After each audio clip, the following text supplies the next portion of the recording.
السلام عليكم ورحمة الله وبركاته. النهاردة هنتكلم في حلقة من الحلقات المهمة والمميزة جدا، وهنعرف خلالها أهم الفروقات بين أشهر دوايين لتضخم البروستاتا، وهما التمسولين والكاردورا. وهنعرف إيه هي الآثار الجانبية لكل نوع، ومين الناس الممنوعة من استعمالهم، وإزاي نقدر نحدد جرعة كل واحد فيهم. تابع الحلقة للنهاية عشان تحقق أكبر استفادة منها. ويا ريت لو أنت لسه أول مرة تتفرج علينا متنساش تدعمنا وتدوس لايك وتعمل سبسكرايب للقناة وتفعل زر الجرس عشان توصلك الفيديوهات الجديدة أول ما تنزل على طول.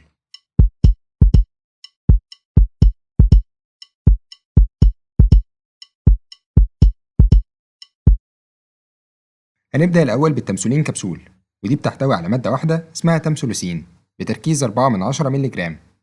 والمادة دي بتشتغل كألفا 1 أدرينو ريسبتور بلوكر، أو من فئة الأدوية اللي بنسميها حصرات الألفا، واللي بتعمل على إرخاء عضلات المثانة والبروستاتا، وده اللي بيحسن من تدفق البول وبيقلل من الشعور بالألم.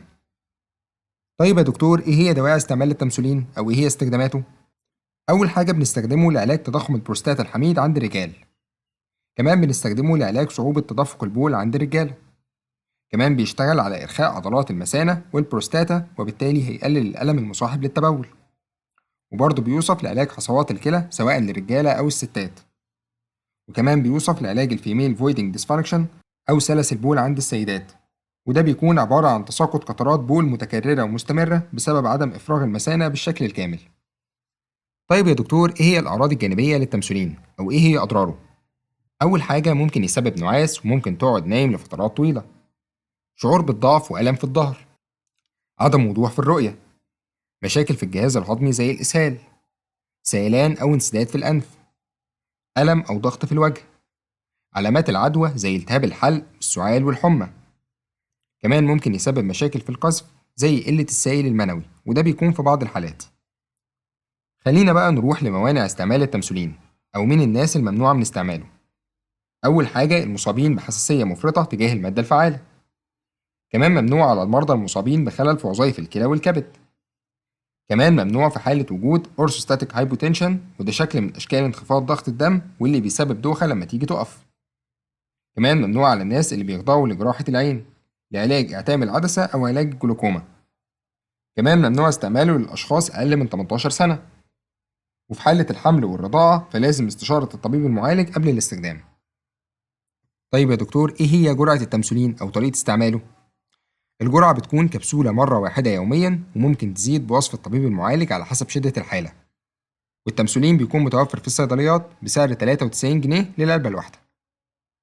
وخد بالك إن التمثولين ليه بدايل كتيرة بنفس المادة الفعالة، زي البلوك ألفا، الكيور برو إكس آر، ومينيك أوكيز، تمسول، تامسونورم، تامسولوسين، ويعتبروا كلهم نفس التركيز ونفس الاستخدام. نروح بقى للصنف التاني وهو الكاردورا. والكاردورا بيحتوي على مادة اسمها دوكسازوسين، والمادة دي بتنزل بتركيز 1 مللي جرام، 4 مللي جرام، 4 مللي جرام اكس ال، وده بيكون ممتد المفعول. والمادة دي برضو بتشتغل كألفا 1 أدرينو ريسبتور بلوكر، أو من فئة الأدوية اللي بنسميها حصرات الألفا، واللي بتعمل على إرخاء العضلات الموجودة في جدران الأوعية الدموية، وده بيساهم في مرور الدم عبر الأوعية الدموية وخفض ضغط الدم المرتفع. وكمان بتساعد على إرخاء عضلات البروستاتا وبعض أجزاء المثانة. بمعنى إن التمثولين بيكون لعلاج تضخم البروستاتا بس، إنما الكاردورا بيكون لعلاج ارتفاع ضغط الدم وكمان علاج تضخم البروستاتا. طيب إيه هي دواعي استعمال الكاردورا أو إيه هي استعمالاته؟ طبعا بيستخدم لعلاج ارتفاع ضغط الدم سواء للرجالة أو الستات، وبرضه علاج تضخم البروستاتا الحميد عند الرجالة. وكمان ممكن يوصف لعلاج حصوات الحالب، زائد إنه بيحسن من عملية الانتصاب عند الرجالة بصورة غير مباشرة. خلينا نروح للأعراض الجانبية للكاردورا. أول حاجة بيسبب دوخة وشعور بالغثيان. كمان بيسبب شعور بالوهن والضعف والتوعك. كمان ممكن يسبب صداع، وفي بعض الحالات ممكن تشتكي من التهاب في الأنف، بالإضافة إلى إنه بيسبب شعور بالنعاس. وممكن يسبب حساسية في حالة وجود تحسس من المادة الفعالة. طيب إيه هي موانع استعمال الكاردورا أو مين الناس الممنوع من استعماله؟ طبعا ممنوع في حالة وجود حمل لأنه مش معروف مدى تأثيره على الجنين، وكمان في الرضاعة لأنه بينزل مع اللبن. كمان ممنوع لو في اختلال في وظائف الكبد، وبرضه لو في مرض في الشريان التاجي. وكمان ممنوع في حالة إعتام عدسة العين، وممنوع في حالة انخفاض ضغط الدم. وبرضه ممنوع في حالة وجود حساسية مفرطة تجاه المادة الفعالة. نروح بقى لجرعة الكاردورا أو طريقة استعماله.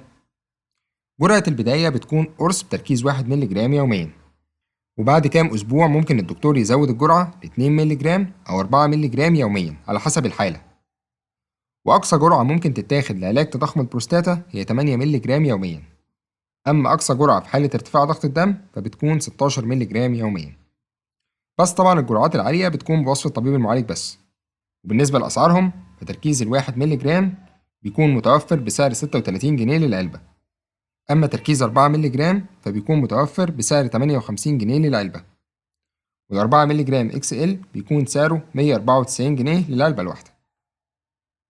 والكاردورا ليه بدائل كتيرة بنفس المادة الفعالة زي الدوسين والدوكساكور والدوكسازين، وكلهم يعتبروا نفس التركيبة بس خد بالك من التركيزات. وبكده نكون عرفنا أهم الفروقات بين التمسولين كبسول والكاردورا كبسول. وأتمنى تكونوا استفدتوا واستمتعتوا بالحلقة دي. ولو عجبك المحتوى وحابب تشارك في اختيار حلقة جديدة تقدر تقول لنا تحت في التعليقات. ولو عجبتك الحلقة ما تنساش تعمل شير ليها مع أصحابك عشان ناس تانية تقدر تستفاد منها. في النهاية سبحانك اللهم وبحمدك أشهد أن لا إله إلا أنت أستغفرك وأتوب إليك والسلام عليكم.